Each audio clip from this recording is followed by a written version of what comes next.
datang di Cermin Masa Lalu, sebuah podcast yang akan membawa kita untuk menyelami dan merefleksikan jejak-jejak kehidupan yang telah kita tinggalkan.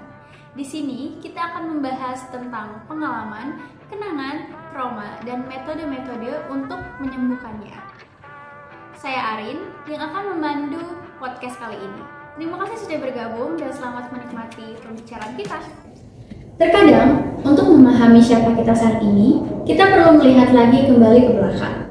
Jadi, mari kita mulai perjalanan kita bersama-sama, menatap cermin masa lalu, dan menemukan apa yang dapat kita pelajari dari setiap langkah yang dapat kita ambil. Di sini, saya sudah bersama 4 narasumber kita. Boleh kenalan dulu nih dari Mbak yang di sebelah sini. Oke, mungkin buat yang lagi nonton atau yang lagi dengerin kita, perkenalkan nama saya Rizky Dini, panggil saja Dini. Saya seorang filsuf yang akan menemani podcast kali ini. Oke, baik. Kalau saya Naila Ramadhani, biasa dipanggil Naila. Kebetulan saya juga satu profesi dengan Mbak Dini. Saya juga seorang filsuf. Oke, perkenalkan nama saya Najwa Azura, biasa dipanggil Zura. Saya seorang psikolog yang khususnya di bidang klinis. Oke, yang terakhir nama saya Syahrinda Ramadhani, biasa dipanggil Dinda. Kebetulan saya juga psikolog nih, tapi saya di bidang sosial. Oke, baik. Terima kasih semuanya Mbak Dini, Mbak Naila, Mbak Zura, dan Mbak Aisyah. Sekarang kita masuk nih. Jadi, teman-teman yang menonton podcast kali ini pada penasaran nih Mbak, gimana sih hubungan antara masa lalu dan siapa kita saat ini? Oke, mungkin dari saya dulu ya. Oke. Jadi masa lalu kita itu membentuk diri kita saat ini loh. Jadi saya kan dari sosial ya.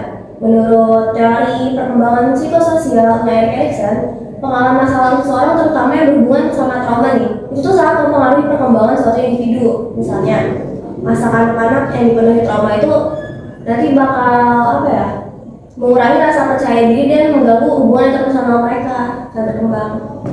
Oh, alah. Berarti trauma, tadi kan disebutkan trauma ya. Trauma berarti seringkali menjadi bagian penting ya dalam kepribadian kita. Itu gimana sih masa lalu tuh bisa mempengaruhi perilaku kita saat ini? Oke, mungkin saya bantu jawab ya. Jadi masa lalu itu dapat mempengaruhi perilaku kita saat ini itu melalui berbagai teori psikologis, terutama psikoanalisis. Jadi Sigmund Freud, beliau itu menekankan bahwa pengalaman traumatis di masa lalu itu akan berdampak pada kepribadian dan pola perilaku ketika kita sudah dewasa gitu. Nah, selain pengalaman traumatis ini, sosial dan budaya itu juga sangat berpengaruh gitu. Jadi Karen Harmony beliau juga menambahkan kalau sosial dan budaya itu juga sangat berpengaruh. Kayak contohnya misal anak kecil, semasa kecil dia merasa kekurangan mendapatkan kasih sayang gitu. Itu akan berdampak ketika dia sudah beranjak dewasa. Dia akan cenderung merasakan kecemasan dan perilaku neurotik. Jadi perilaku neurotik itu adalah di mana individu merasakan kekhawatiran yang berlebih dan selalu menganggap negatif pada semua hal-hal yang terjadi. Nah, hal ini tuh juga didukung sama teori psikodinamik modern. Jadi teori psikodinamik modern ini menjelaskan bahwa proses alam bawah sadar kita itu terus akan mempengaruhi perilaku kita di saat ini. Jadi benar-benar berpengaruh banget antara pengalaman di masa kecil dan perilaku kita yang di masa sekarang. Itu benar-benar berpengaruh banget.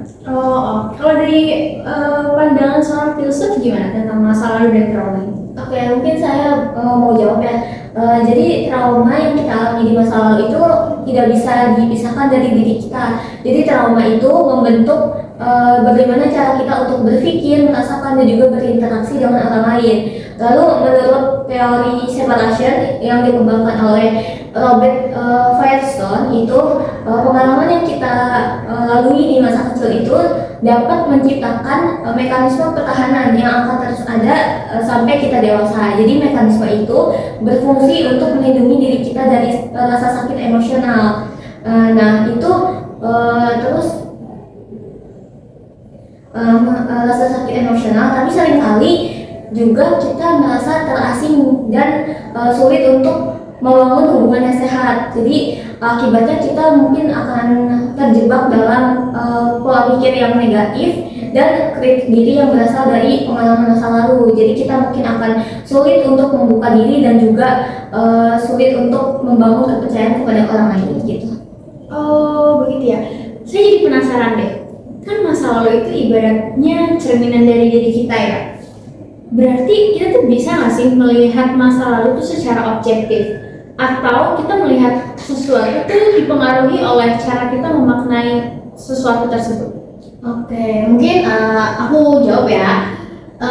Kenangan atau masa lalu itu bukanlah refleksi objektivitas dari masa lalu. Itu tuh merupakan kayak konstruksi subjektivitas kita sendiri. Dan bahkan kalau menurut David Hume itu berkata bahwa ingatan itu segala sesuatu yang kita susun sesuai dengan cara kita memahami hal itu gitu. Dan masa lalu itu tidak pernah lepas dari cara kita untuk memahami makna dari pengalaman tersebut. Bahkan kalau menurut Immanuel Kant akan menambahkan bahwa kita tidak bisa melihat masa lalu yang benar-benar seperti adanya, karena secara nggak langsung tuh masa lalu, kenangan atau pengalaman itu secara nggak langsung tuh sebenarnya udah tersaring otomatis gitu oleh kerangka mental kita dan juga oleh konsep kita dalam memahami pengalaman tersebut. Itu sih. Oh oke. Nah berarti trauma itu, apalagi kenangan yang buruk ya, trauma buruk itu seringkali menjadi beban ya buat kita. Itu tuh ada nggak sih mekanisme pertahanannya untuk menerima hal tersebut?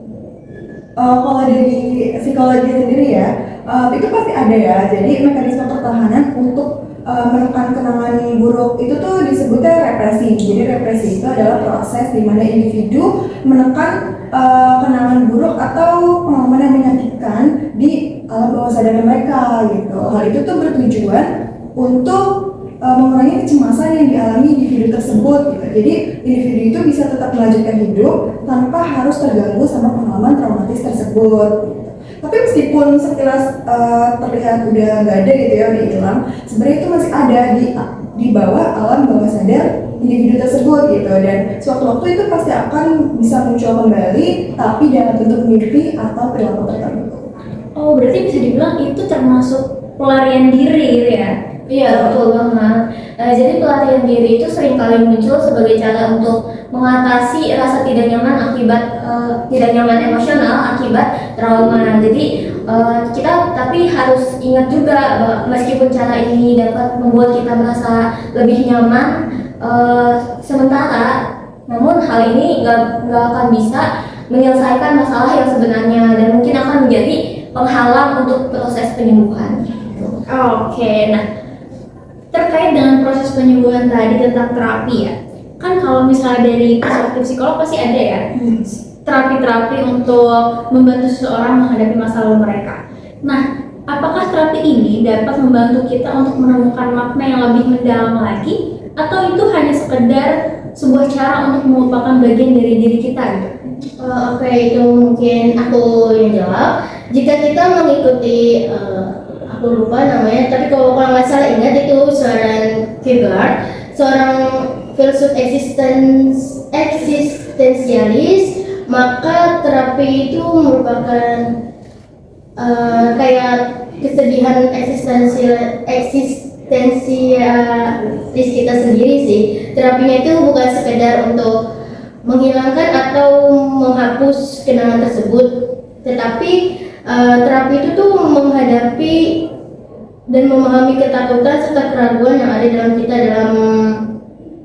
Dalam terapi ini tuh kita tuh diajak untuk menggali lebih dalam tentang pemahaman dari dalam diri kita sih itu. Dan pemikiran Kierkegaard sendiri menghadapi kekosongan atau absurd hidup adalah langkah pertama untuk mencapai pemahaman diri yang lebih mendalam.